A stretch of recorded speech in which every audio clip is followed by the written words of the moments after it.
So we are going to begin our exploration of Rome and its contributions to theater and popular culture as a whole by taking a look at some of its more prominent playwrights. Now, as stated, Rome did not hold theatrical endeavors in that great of esteem. It was not high on their priority list.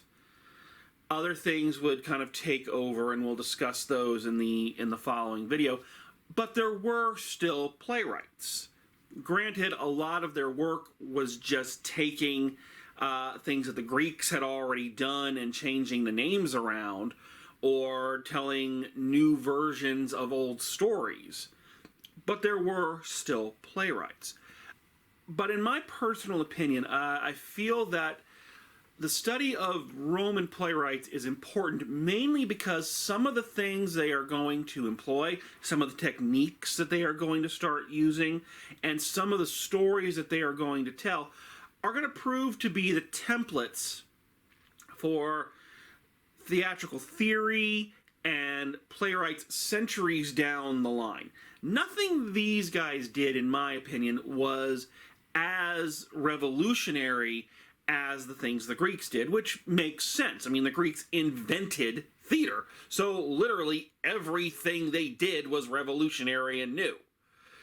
So these folks were just kind of taking that and adding their own little twist to it. And again, normally we wouldn't need to take the time to understand some of these things, but some of these little twists are going to help form the basis of a staggering amount of theatrical theories and how plays are going to be written for centuries yet to come. Let's take a look at these three prominent Roman playwrights. So the first of the Roman playwrights that I want us to cover is this gentleman, Plato. So Plato was by far the most popular of all the Roman comic writers. Now again, to reiterate, there was Roman tragedy. For the most part, it was, again, the adaptation of Greek stories, but with a Roman point of view and with the blood and violence really cranked up. But for the most part, the Romans loved their comedy. They loved to laugh long and clear and loud. Plato's combined song, dance, and native Italian farce with characters and plots from Greek New Comedy. Now that's important to understand. We discussed New Comedy and said that that was the format that was coming into prominence kind of as Athens was on its way out. So it's natural that that's the type of comedy that the next generation would pick up and kind of run with. So again, New Comedy did not deal with political satire. It wasn't concerned with making fun of public figures.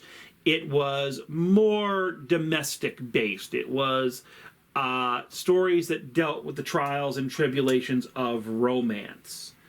So one of the reasons Plato is important to us is that some of his plays that survived, and in some cases only fragments, a couple pages here and there of his various works have survived, but they would become the models for plays and comedies that would be used during the Renaissance and then into the Elizabethans. In fact, one of his plays that we're going to talk about here in just a second became the model for several productions over the centuries.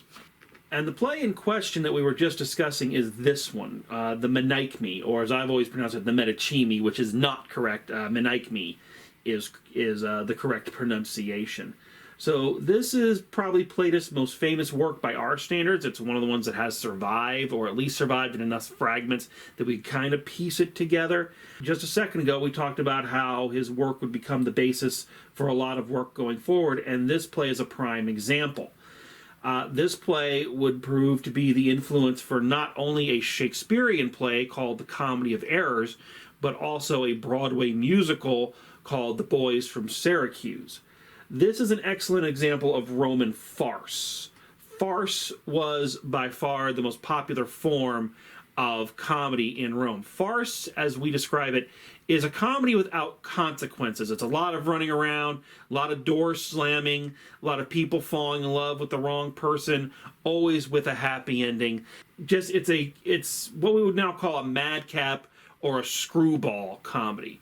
If anyone is familiar with things like The Three Stooges, that would be an excellent example of a modern-day farce. So the next playwright I would like you to be familiar with from the Romans is this gentleman, Terence. So another comic playwright, but his comedies went a different way. When we look at Plato, his comedies, as I mentioned, are farces. They are much more buffoonery, a lot of broad characters, a lot of slapstick, things of that nature. Terence was more intellectual for a comic playwright. He stressed characterizations, subtlety of expression, and the elegance of language. So he was still writing in almost the Greek style, very, very complicated dialogue. Now, here is an interesting fact about Terence, and actually it is not a fact, it is a guess. But based on where we believe he was from, it is widely believed that Terence is believed to be the very first black playwright. Now, again, we do not have perfect information to back that up, but it is widely believed, just based on the few records that we have, that he is the first black playwright. In terms of his writing, and again we mentioned that his writing was more complex than, say, Plato's work, Terence would often utilize double plots, meaning he would take two characters and place them in similar situations parallel to each other. So you'd almost have two stories going at once. And then towards the climax, those two stories would collide and everything would kind of come together. Again, when we're talking about the influence felt in, future centuries, this is again a big thing that the Elizabethan playwrights would take up. Having multiple plots going that don't seem to connect, and then towards the end, the characters and situations begin to intersect and come out to a satisfying conclusion. Again, unlike Plato's, Terence's humor was much more verbal and less slapstick, so turns of phrase, clever wordplay, things of that nature. There was very little smacking and punching and buffoonery and running around and door slamming and whatnot as there was in, say, the Manic Me. This led to him having a few problems getting people to watch his show. According to legend, it took him at least 3 times to get people to sit all the way through one of his plays called The Mother-in-Law. In one tale, the audience became distracted by a circus outside and decided they'd much rather go see the circus than see his play. Lastly, we have this gentleman, Seneca. So whereas Terence and Plato were comic playwrights, Seneca is the chief tragic playwright, at least of the one whose works have survived. We credit 9 plays that have survived to him, all of which based on Greek myth. Now, once again, I need to draw your attention to this, that the reason we're taking the time and looking at these playwrights is because the things that they are going to start are going to be used as templates for much more famous playwrights further down the road.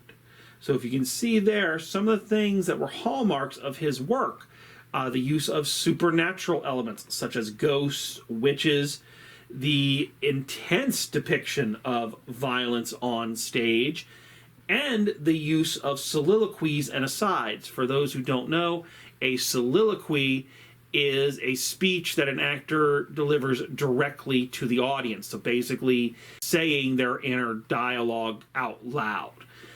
So if you don't know, all of those would later become the hallmarks of some very famous playwrights. Ones that we will be talking about in depth later on. One of the other things he's known as is the structure of the 5-act play. So for a long time, plays were done in 5 acts. Today we're used to them being 2. If you're really pushing it, 3. But Seneca was the first to really develop it into a 5-act structure.